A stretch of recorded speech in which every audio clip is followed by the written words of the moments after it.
Hello, everyone. We are here today in Davos with a very special guest, President Duma Gideon Boko of Botswana, newly elected, was inaugurated on November 7th of last year. So fresh in the job, but already full of activity.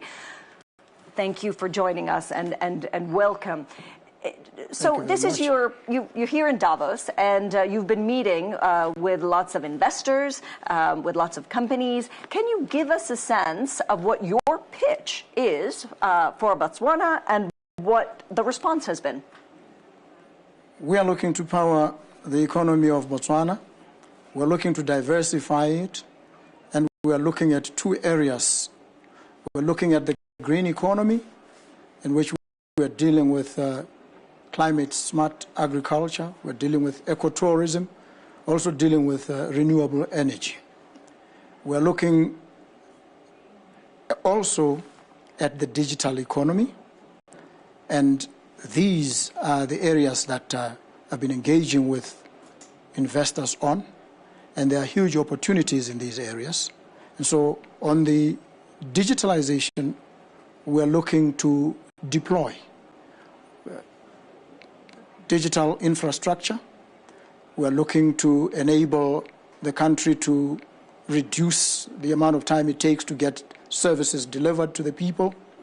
Also looking to leverage on technology to create efficiencies and save a lot of resources that go to waste. We're looking to grow the economy from this sector, and in the process of so doing, we're looking to bring as many of our young people into the mainstream economy as possible. And we know for a fact that young people are natives of the digital space. And so when we open up the space by making connectivity available to them, we are enabling them then to become entrepreneurs. This is what we're looking to do, and we're looking to grow the economy in a sustainable and very robust manner. And can you give us a sense of the responses that you had from specific investors from specific countries? Well, we've received a lot of responses from European companies that want to come into the energy space in the country. We've dealt with companies, for instance, a company that is looking at diamond identification using some technology that enables them to inscript on the actual diamond, however small, the provenance, the country from which it comes, so that when you take it, and the hologram will show that this is Botswana diamonds. So these are some of the very interesting innovations that technology is bringing and availing to us, and we are excited to explore these. That diamond identification is very interesting. Can you give us a sense of when a deal will be announced? We hope soon. In my view, it should be by tomorrow. So we were hoping that that gets done. Excellent. So you mentioned diamonds, and of course, Botswana's economy is still reliant on diamonds. May I ask, when does the government plan to sign the new diamond sales deal with De Beers? As I say, I'm hoping it is tomorrow. Okay. And I mean it literally. Yes. Are we to expect something tomorrow? I hope it happens tomorrow. Okay. Yes. And what has been holding up the finalization of the deal? Well, little bits and pieces here and there, tying in all the loose ends. And on most of the issues, we are in agreement. I think it was just tidying up. Hopefully, we should get it over the line. You know, a lot of African countries are, renegotiating deals with some of the Western miners in general because they want a bigger share of mining revenues. Give me your sense of where Botswana stands on this. You know, do you think that Botswana is receiving a fair share of the profits, from its diamond wealth, because it is a wealth, or is there a better deal to be struck, and what should that be? Well, every party to any agreement is always looking to improve their position, to improve their take from the agreement. And it is to be expected that Botswana and its partner will negotiate and try and reach some sensible agreement that serves both parties. We've had a long partnership with De Beers. And we hope that that partnership continues into the future, and we look forward to that happening. But in terms of the experience in other parts of the world, it actually is an experience that speaks to even to Botswana. We need, as countries that are reliant on mining to a great extent, to begin to deploy our energies and resources in beneficiation in country. And this is critical because it then enables the country to create jobs and to export finished products. And this we also are looking to do. We are diversifying within mining, angling slightly into other minerals in the country, which we have, and we want to beneficiate in relation to these minerals and create meaningful, sustainable jobs for our young people. Got it. Just to finish on De Beers, I just want to make sure that we understand. So the De Beers deal that I was referring to, you are hoping for an imminent signing? Absolutely. Tomorrow. Absolutely. Okay. And in general, sort of your balance, if you will, in terms of in terms of the company and what the country is getting, you feel comfortable with that? So far, it has served us well. It has served us well. We hope that it continues to serve the country well. And do you see yourself, owning a bigger shareholding than in De Beers? How are the conversations going on in that front? Well, as I say, every party in an agreement is looking always to improve its position. And the same goes for Botswana. We're looking to see if we can get a bigger slice of De Beers. And that also is subject to negotiations with the partner that we have. And how is that going? Can you give us a sense? We think it's going well. We think it's going well. I mean, negotiation is a function of parties. Even if their poles apart, they move towards each other and seek to find each other some way. That's negotiation. If it is done in the utmost good faith, it yields desirable and or satisfactory results for all the parties involved. If any party walks away feeling hard done, then the negotiation is not a good one. The deal is set to fail. But if everybody is smiling and crying at the same time while walking from the negotiating table, then you have yourself a good and durable deal. And that's what we hope to achieve. Got it. So you mentioned two things. You mentioned youth and you mentioned unemployment. And of course, unemployment is a problem. So what has your pitch been on that? Or what is it that you're planning to do to bring down the country's high unemployment? As I say, the digital space is the answer for us. Investment in renewable energy, because it is the energy, and we have a lot of potential in that regard. We have the best levels of irradiation in the world. We have the sun all year round in Botswana. And so we are best placed to harness solar energy and create data centers that we were able to power fully. We're able to also go the direction of mini grids across the breadth and dimensions of the country, which will enable us not only to provide power to households, but to ensure that those households become entrepreneurs, and that the power that they produce from their rooftops, they can then, any excess thereof, they can sell back to the grid. And so they are able to generate some income for themselves. And this creates activity, economic activity, and young people will get absorbed, and we will, using technology, have them engaged also in precision farming, because they want things that excite them. The traditional ways of farming would not be of any appeal to them. The charms and allurements lie in the deployment of artificial intelligence to engage in predictive analytics, to be able to look at the patterns, to look at the patterns of crop yields, livestock diseases, to be able to give this information or share it with those who are active in the space, and through this they are able to engage their entrepreneurial energies and talents. AI is obviously a big topic here in Davos. Do you have a sense of what the penetration of AI technology is in both in public sector and in private sector in Botswana? It's still very low right now. We have bits of it in the police. They are deploying AI, for instance, in crime detection, crime solving. We hope to deploy AI in, and this is how we look at it. Some surveys that have been done in relation to police officers and nurses have indicated that they spend about 60% of their time writing reports and not doing the actual work of policing or attending to patients in the case of nurses. And so what we will do then is augmentation using AI to ensure that we free up the 60% of their time so that it is then better utilized in the core business or the core service that they have to render. And this will create efficiency, it will result in satisfaction of the population, and it will also save on wastage. So it's a huge opportunity, and it will raise the levels of productivity. And when you do that, you're also raising revenue, and you raise the GDP. And so have you spoken to some of the AI companies here about coming and helping with that process? Yes, we're in the process. We're doing exactly that. Any deals?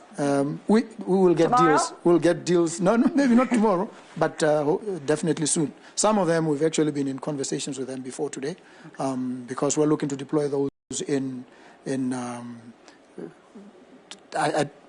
personal identification, passports, national ID cards, the driver's licenses, to make sure that these are issued in a split second or a minute, and people can go about their business and be productive. So we talked about diamonds, but obviously there is some fiscal pressures that the country is facing because there's been a bit of a depressed diamonds market. There is a growing interest in copper mining. Is copper mining an alternative to diamonds? Well, I'm not sure it can be described as an alternative, but it is a promising and concrete source of revenue, as are other minerals that are found in Botswana. There's iron ore. We have deposits of lithium, which we are busy exploring. There are other minerals like niobium, which is useful in manufacturing of batteries. Evidence that we've received indicates that we could actually be one of the biggest, we have one of the biggest deposits of niobium either after Brazil or ahead of Brazil. So we're looking to develop some of these minerals and ensure that we position our economy for sustainable development. So other big topic obviously here in Davos is obviously the new American presidency. What does the new Trump White House mean for the African continent? Well, it means a number of things. I think if I start off on a light and cheerful note, he engages in what we would regard as robust diplomacy, where people tell each other off when they feel others are veering off course. And this is something that has been missing in international diplomacy, the ability to call things as we see them. He seems to have that uncanny habit of calling things as he sees them, which is sometimes very good. He then is able to apply pressure. I mean, the ceasefire in Gaza is an indication that some phone call must have been made, and it could only have been made by him, I suspect. And so we see that. But we also know, because this is the second coming of President Trump, that in his first coming he was, in relation to international politics, he was for international peace, world peace. He didn't start any wars. He didn't continue any wars. In fact, he discontinued and withdrew American forces from certain parts of the world. And so we hope that in the same manner that he was able to deal with the situation in Gaza and between the Palestinians and Israel, he will also prevail in relation to the Ukrainian war, and we will hopefully in the next few weeks, months, see some resolution of that conflict, and that will assist rebuilding, reconstruction efforts in Ukraine, and it will create a safer environment where trade can begin to be restored. And we are looking, for our part, in the southern tip of Africa, we're looking at developing our own infrastructure, trade infrastructure corridors for the movement of goods and services. And we are looking to do trade with the world. And the United States will also play its part. In terms of what people think is an ominous signs, I think we need to approach it with some optimism, cautious, yes, but optimism, in that President Trump is a business person at heart.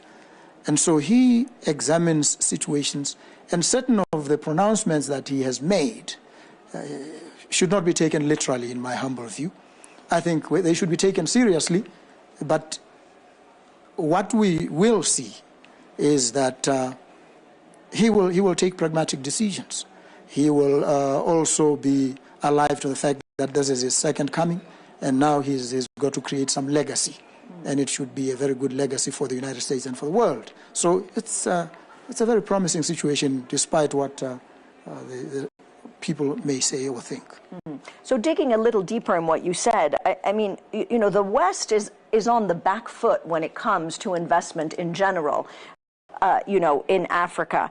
And you were saying to me before that you've spoken to some of the American companies here and some, you know, U.S. investors as well. So do you think that this is a moment, you know, where Western investors, including U.S. investors, can really sort of come back and be a bigger player, you know, in your country, but also in general?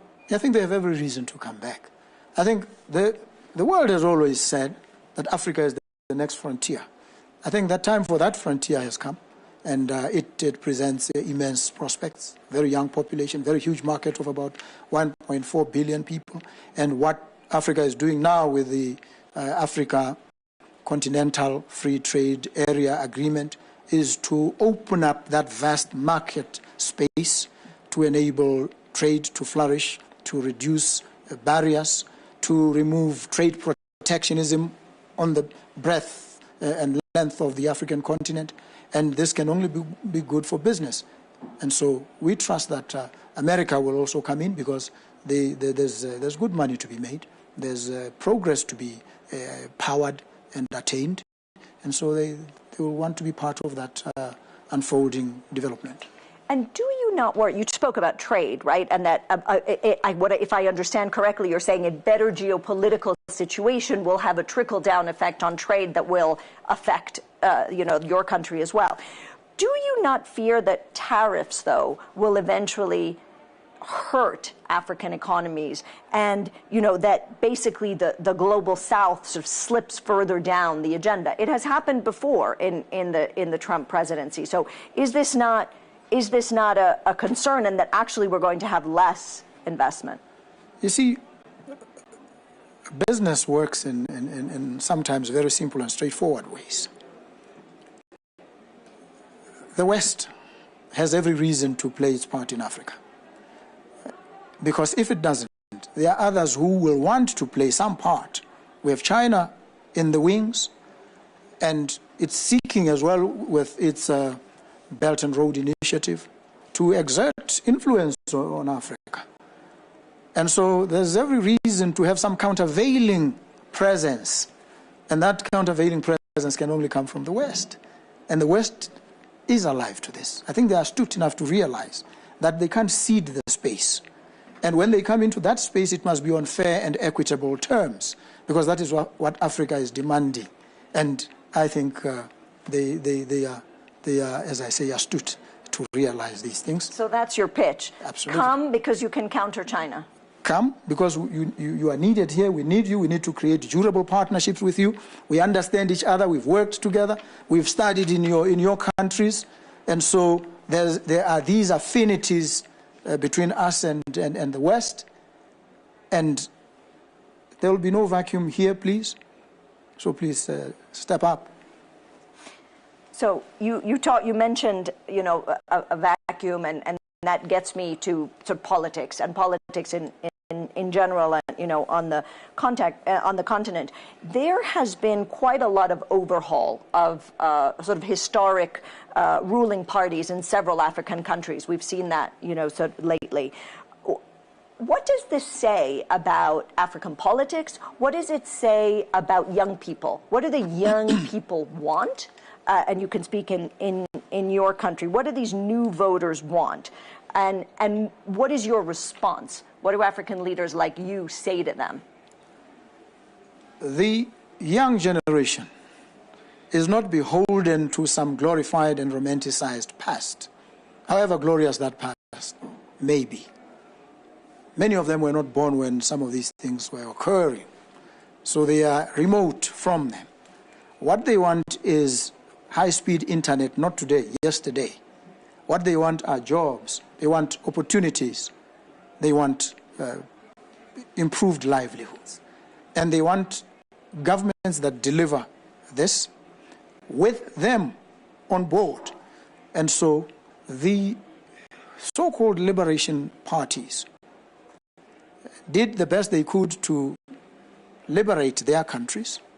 And the question is whether they have been able to deliver the kind of progress, the kind of sustainable economic development that meets the needs and demands of this youthful population. And it seems to me that many of them have now outlived their welcome and their usefulness. And politics is also evolving. The young people want to see many more young people take the lead. And so they are looking to remove the old guard and say to them, thank you very much, you put your bodies on the line, but it's about time we now took over and dealt with the future of which you will not be part, you will not be there, so let us shape it. And so I think it's a good thing. It's a good thing because it also means that democracy is being entrenched on the African continent. If you take the example of Botswana, a party that has been in power for 58 years, totally unexpectedly, as they were doing their assessments, loses power. And what do? They accept the outcome. In a continent where such is always an aberration, they accept the outcome.